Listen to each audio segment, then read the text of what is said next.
طيب الحياة بحبنا للدعوة لله رب العالمين تطيب.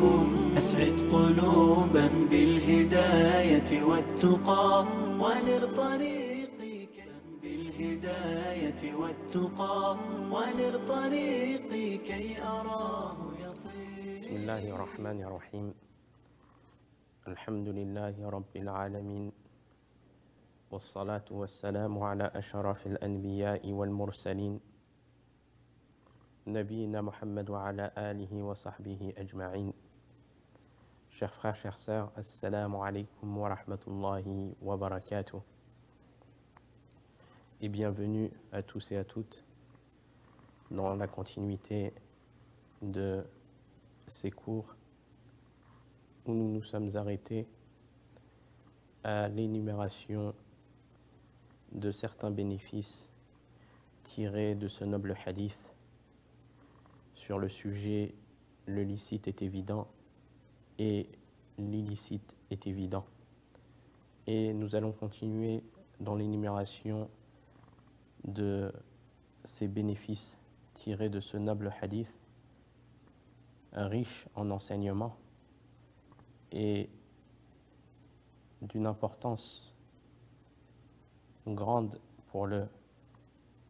primordiale pour le croyant, avant de commencer et d'entrer dans le hadith suivant qui est ad-din al-nasiha, le hadith que nous allons étudier après l'énumération de ces bénéfices.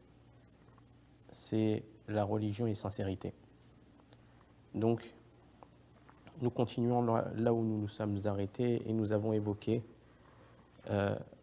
au dernier cours quelques enseignements et nous continuons bi'idhnillahi ta'ala. Parmi les enseignements que nous avons pu tirer du hadith sur le sujet « Le licite est évident » et « L'illicite est évident » et que les choses se divisent en trois catégories, comme on a pu voir. Le premier, le licite qui est évident, que chacun connaît. Tout ce que Allah subhanahu wa ta'ala nous a permis et que tout le monde connaît. L'illicite, la deuxième chose, c'est que l'illicite est évident et que chacun aussi connaît. Comme Allah subhanahu wa ta'ala, il nous a interdit de nombreuses choses comme l'usure, la consommation de l'usure, les transactions usuaires, comme le fait il nous a interdit de s'approcher de la fornication et toute autre chose. La consommation de l'illicite, la viande morte, les boissons alcoolisées et toute autre chose qu'Allah subhanahu wa ta'ala a interdit de manière claire. Et la troisième chose, la troisième catégorie, ce sont les choses confuses, dont on ignore si elles sont licites ou illicites. Et nous avons pu voir que les choses confuses sont sujettes à divergence entre les gens. Il y a certains qui vont les interdire. Il y a d'autres qui vont les autoriser. Il y en a d'autres qui vont s'en abstenir. Et d'autres qui vont faire la différence entre elles. Le deuxième bénéfice à tirer de ce noble hadith est le fait que les choses confuses ne le sont pas pour tout le monde. Et ce qui prouve cela, c'est la parole du prophète sallallahu alayhi wa sallam, que le licite est évident et l'illicite est évident, et entre les deux, il y a des choses confuses que beaucoup de gens ne connaissent pas. Et cela veut dire qu'il y a des gens qui ont connaissance de ces choses confuses. Et ce sont les savants qui sont fermement enracinés dans la science, à qui Allah subhanahu wa ta'ala a octroyé ce savoir qui leur permet de distinguer entre dans ces choses confuses. Donc, il est important aussi, parmi les bénéfices que nous pouvons tirer de ce noble hadith, c'est qu'il est impossible qu'une chose de la religion soit confuse ou ignoré par l'ensemble des gens. Par l'ensemble des gens. Et ce qui prouve cela, la parole d'Allah subhanahu wa ta'ala, وَنَزَّلْنَا عَلَيْكَ الْكِتَابَ تِبْيَانًا لِكُلِّ شَيْءٍ وَهُدًى وَرَحْمَةً وَبُشْرَى لِلْمُسْلِمِينَ. Allah subhanahu wa ta'ala, il dit, nous t'avons révélé le livre comme un exposé clair de toutes choses, un guide, une miséricorde et une bonne annonce faite aux musulmans. Donc ce Coran contient toute science utile. Des récits, on y trouve les récits passés. La connaissance de ce qui est à venir. Le jugement du licite ou de l'illicite. Le licite ou l'illicite. Tout a été clarifié dans ce noble livre. Le jugement du licite ou l'illicite sur toute chose. Et enfin, tout ce dont les gens ont besoin dans leur religion ou leur vie mondaine. C'est pour cela que, chers frères, chères sœurs, on est dans le besoin de revenir vers ce noble livre, de revenir vers le livre d'Allah, le Coran. Et ce n'est pas seulement le fait, il y a un grand mérite de l'apprendre, mais ce n'est pas seulement le fait de l'apprendre, c'est aussi de le comprendre et de le mettre en pratique. Car comme le prophète alayhi salatu wa salam a dit, le Coran est un argument pour toi ou contre toi. Donc le fait de tirer tout bénéfice de ce Coran, et pas seulement le fait de le sortir dans certaines occasions de l'année, comme le mois de Ramadan, ou quand la personne elle est malade. Non, le Coran, il est demandé aux croyants qu'ils vivent avec le livre d'Allah, car il y a en cela tout bien pour la personne, que ce soit en récompense, tout comme en guidée, celui qui cherche la guidée, ou celui qui cherche un jugement sur une chose. Et le Coran, c'est comme Allah subhanahu wa ta'ala l'a qualifié, nous t'avons révélé le livre comme un exposé clair de toutes choses, un guide, une miséricorde et une bonne annonce faite aux musulmans. Donc aux musulmans de prendre cet énorme bienfait d'Allah subhanahu wa ta'ala, qui est sa parole, que Jibril alayhi salam a entendu d'Allah subhanahu wa ta'ala et a transmis au prophète Mohammed alayhi salatu wa salam. Donc c'est une révélation qui a été révélée au prophète alayhi salatu wa salam, et c'est la parole d'Allah azza wa jal, non créée. Donc il est demandé aux croyants d'avoir un lien avec la parole de son Seigneur. Parmi les bénéfices à tirer de ce noble hadith, il y a dans ce hadith la mise en évidence de la sagesse d'Allah subhanahu wa ta'ala dans l'évocation des choses confuses. Et ce, afin que se distingue celui qui désire, c'est une motivation à la recherche de la science. C'est une motivation à la recherche de la science. Ça permet de distinguer celui qui désire rechercher la science de celui qui ne le désire pas. Car plus la personne, elle augmente en science, dans un premier temps, elle augmente en crainte d'Allah subhanahu wa ta'ala. Et aussi, elle aura moins de choses confuses dans sa religion. Car le savoir, c'est elle qui est cause de pouvoir distinguer lors de ces choses confuses, ambiguës. Donc plus la personne augmente en science, et moins il y aura de choses confuses pour lui. Et cela encourage la personne à quoi? À la recherche de la science. Car comme nous avons vu qu'il y a beaucoup, le prophète sallallahu alayhi wa sallam, il a dit, il y a beaucoup de gens qui n'ont pas connaissance de ces choses confuses, mais il y en a qui ont connaissance de ces choses confuses. Et c'est ceux à qui leur a été donné le savoir, la science religieuse. Et cela prouve le mérite de la science religieuse. Car les gens qui connaissent ne sont pas semblables à ceux qui ne connaissent pas. Allah subhanahu wa ta'ala a dit dans son noble livre, قُلْ هَلْ يَسْتَوِيَ الَّذِينَ يَعْلَمُونَ وَالَّذِينَ لَا يَعْلَمُونَ Innama yatadhakkaru ulul albab. Dit, ceux qui savent sont-ils semblables à ceux qui ne savent pas? Bien évidemment non. L'imam al-Qurtubi, rahimahullah, bien évidemment pour la personne qui met en pratique cette science. Car la personne qui ne met pas en pratique cette science, dans un premier temps, c'est un argument contre elle et elle n'a pas tiré bénéfice de cette science. Elle est semblable à celle qui ne connaît pas. Car la science appelle à la mise en pratique. L'imam al-Qurtubi dit au sujet de ce verset, celui qui sait véritablement et celui qui œuvre en fonction la science qu'il a acquise, car c'est lui qui en tire profit. Quant à celui qui ne met pas en œuvre, il est semblable à celui qui ne sait pas. Et la science, ce qui encourage la personne à la recherche de la science, le fait que plus la personne elle acquiert science, plus elle acquiert crainte d'Allah. La crainte d'Allah, elle vient avec le savoir.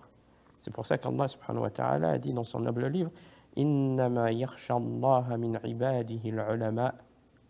Seuls les savants craignent Allah, c'est-à-dire qu'ils ont la crainte la plus complète. Et même entre eux, ils se distinguent au niveau de la crainte selon leur savoir, selon leur connaissance. Donc plus la personne elle augmente en science, plus sa crainte augmente. Et c'est une élévation. La science, la recherche de la science, c'est une élévation de la personne dans ce bas monde, tout comme dans l'au-delà. Allah subhanahu wa ta'ala, il dit Yarfa'illahu alladhina amanu minkum walladhina utul ilma darajat wallahu bima ta'maluna khabir. Allah subhanahu wa ta'ala, il dit Allah élève en degré ceux parmi vous qui croient et ceux parmi vous qui ont reçu la science. Regardez tous ces versets qui encouragent et qui motivent à ce que le musulman soit de manière constante à la recherche de la science. L'imam al-Shawkani, il dit au sujet de ce verset, Allah élève les croyants parmi les hommes et il élève les savants parmi les croyants. Celui qui réunit foi et science, Allah l'élève pour sa foi, puis plus encore pour sa science. Donc, la personne, elle ne doit pas désespérer, mais fournir les efforts selon sa capacité et selon les moyens qui lui sont mis à disposition et qui sont facilités de nos jours. Ne serait-ce que des choses de base que on est tous censés, tout musulman se doit de connaître.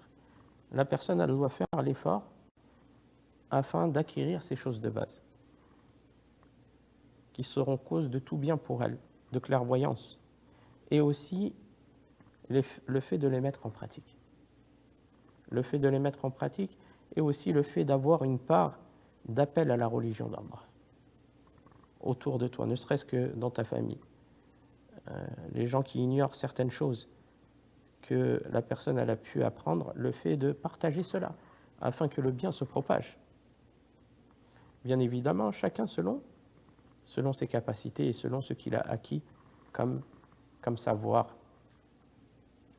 Et le fait que la elle emprunte ce chemin, ne serait-ce que des choses de base, des choses fondamentales de la religion, le fait qu'elle apprenne ces choses, elle est sur un chemin avec l'intention, elle est sur un chemin qui mène au paradis. Et cela, ça encourage. Comme le prophète sallallahu alayhi wa sallam a dit dans ce hadith qui a été rapporté par Abu Darda, عن أبي درداء رضي الله عنه عن النبي صلى الله عليه وسلم قال من سلك طريقا يلتمس فيه علما سهل الله له طريقا إلى الجنة وإن الملائكة لتضع أجنحتها لطالب العلم رضا بما يصنع وإن العالم ليستغفر له من في السماوات ومن في الأرض حتى الحيتان في الماء وفضل العالم على العابد كفضل القمر على سائر الكواكب وإن العلماء ورثة الأنبياء إن الأنبياء لم يورثوا دينارا ولا درهما إنما ورثوا العلم فمن أخذه أخذ بحظ وافر. Abu Darda, Qu'Allah l'agré relate que le prophète sallallahu alayhi wa sallam a dit: quiconque emprunte un chemin, emprunte une voie à la recherche d'un savoir, Allah lui facilitera une voie vers le paradis. Regardez.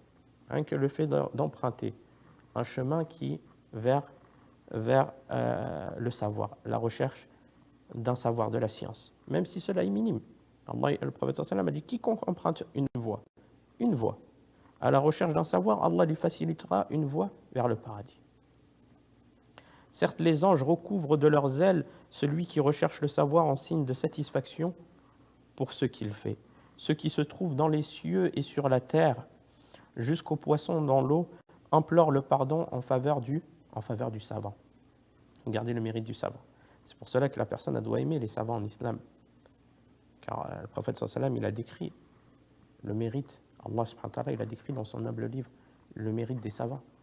Donc la personne, elle doit porter respect aux savants de l'islam et revenir vers eux lors des confusions, lors des choses ambiguës, lors des problématiques. C'est pas n'importe qui peut se permettre de parler sur des choses qui concernent la communauté, des choses importantes, des choses liées à des choses qui ne sont pas, qui ont des grandes responsabilités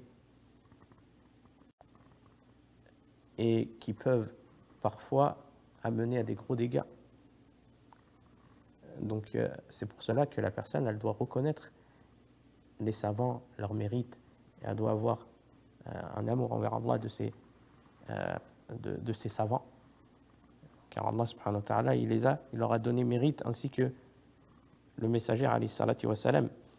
Dans ce noble hadith, le prophète alayhi salatu wa salam a dit: et le mérite du savant sur le dévot est comparable au mérite de la lune par rapport aux autres astres. Les savants sont les héritiers des prophètes. Regardez, sont les héritiers des prophètes. Est-ce qu'ils ont hérité des prophètes de l'argent ou autre? Non. Ce que les prophètes ont laissé comme science, le savoir. Les savants sont les héritiers des prophètes. Or, les prophètes n'ont laissé en héritage ni dinar ni dirham. Ils n'ont légué que le savoir. Quiconque s'empare de cet héritage a certes recueilli une part de bien considérable. Donc on voit par ce noble hadith le bienfait et le mérite de la science et de la recherche de la science, car plus la personne elle augmente en science, plus elle aura moins de choses confuses en religion. Parmi les bénéfices à tirer de ce noble hadith, l'encouragement à s'écarter des choses ambiguës, le fait de s'écarter. Quand tu vois des choses qui sont ambiguës, c'est pas clair, le fait de s'en écarter, afin de se préserver de l'illicite, car le plus important chez la personne, c'est sa religion. Le plus important, la personne ne va pas faire privilégier certaines choses de ce bas monde au détriment de son au-delà. Une personne qui a la raison, elle sait que demain, elle va être jugée sur cela. Donc le fait de prendre garde et de prendre précaution afin de préserver sa religion et même de préserver ton honneur. Car la personne qui est laxiste vis-à-vis des choses confuses, ça l'amène à ce que les gens la dénigrent. Les gens parlent sur son honneur en disant: regarde un tel, qu'est-ce qu'il fait, regarde un tel. Donc elle préserve même son honneur. Et elle préserve avant tout sa religion de tomber dans l'illicite. Et c'est pour cela que la personne, elle doit prendre l'orientation d'Allah. Les choses qui sont ambiguës, les choses qui demandent réflexion, problématique, on ne va pas demander à n'importe qui. La personne, elle doit connaître, chacun doit connaître sa place. La personne, elle vient pour demander ces choses d'une grande importance, où il faut donner un jugement du licite ou de l'illicite. La personne, elle demande cela aux gens concernés, aux gens de science. Et ça, c'est pas moi qui le dis, mais c'est Allah subhanahu wa ta'ala qui nous a donné cette orientation. Allah azza wa jalla, il dit: Fas'alu ahla dhikri in kuntum la ta'lamun.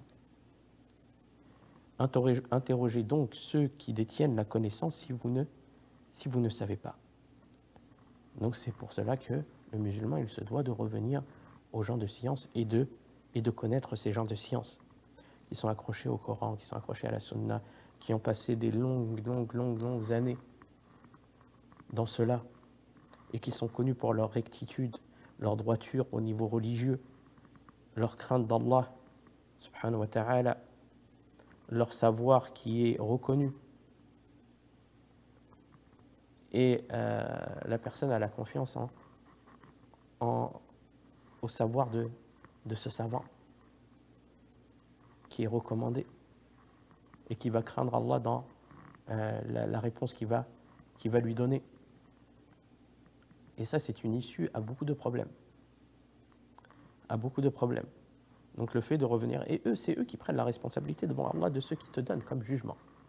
Mais toi, tu as fait ce qui t'a été demandé. Et ne pas rechercher en posant des questions, ne pas avoir l'intention de rechercher ce qui nous arrange, ou ceux qui vont en conformité avec ce qu'on veut nous. Non, la personne aussi qui demande, elle doit craindre Allah. Elle doit rechercher, elle, la vérité. Comme si elle est malade, elle va aller chercher le médecin, pas n'importe quel médecin. Elle va aller chercher la personne la plus compétente dans le domaine, afin de prendre les recommandations les plus bénéfiques. Et bien de même, fais pour ta religion, car ta religion, elle est prioritaire sur tes affaires mondaines. Donc, si la personne elle a des choses qui sont confuses, il lui est demandé de s'abstenir vis-à-vis de cette chose, jusqu'à ce qu'elle puisse interroger les gens de science. Et cela est facilité de nos jours. Il y a de nombreux moyens pour atteindre ces gens de science, même de manière téléphonique ou autre, afin de poser des questions et de connaître le jugement sur la chose voulue, la question précise. Et nous avons aussi comme bénéfice à tirer de ce noble hadith, c'est qu'il y a dans ce hadith la recommandation d'utiliser des exemples concrets afin de clarifier la science. Et ceci fait partie de la voie du prophète alayhi salatu wa salam dans l'enseignement. Quand tu donnes des exemples, ça aide la personne à assimiler la notion, à comprendre, à tirer profit et à ce que la science, que la personne maîtrise le sujet demandé. Donc c'est une manière pédagogique recommandée d'illustrer par des exemples afin de faciliter la compréhension et l'acquisition de la science. Et cela est même présent dans le Coran. Allah subhanahu wa ta'ala, il dit dans son noble livre وَتِلْكَ الْأَمْثَالُ نَضْرِبُهَا لِلنَّاسِ وَمَا يَعْقِلُهَا إِلَّا الْعَالِمُونَ. Allah subhanahu wa ta'ala, il dit dans le verset 43 de la sourate Al-Ankabut, telles sont les paraboles que nous proposons aux hommes. Cependant, seuls les savants les comprennent. Regardez le mérite des savants. Combien de versets on a cités qui prouvent le mérite de la science et le mérite des savants. Donc, aux croyants de reconnaître ce mérite. Et l'imam al-Sa'di, le Cheikh al-Sa'di, rahimahullah, dit au sujet de ce verset, ceci car Allah ne propose pas de parabole dans le Coran que pour les choses les plus importantes, les objectifs les plus élevés et les questions les plus éminentes. Les doués de science savent que ces choses sont plus importantes que d'autres en raison de l'attention qu'Allah leur porte et du fait qu'il incite ses serviteurs à les comprendre et les méditer. Ainsi, ils consacrent leurs efforts à leur compréhension. Donc on voit par cela que le fait de donner des exemples est un moyen d'acquisition et de transmission et de faciliter à la compréhension de la science. Donc c'est une chose qui est demandée lors de l'enseignement religieux.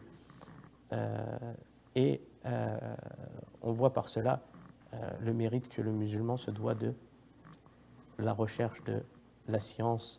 وفي الختام هذا والله أعلم وصلى الله على نبينا محمد والسلام عليكم ورحمة الله وبركاته.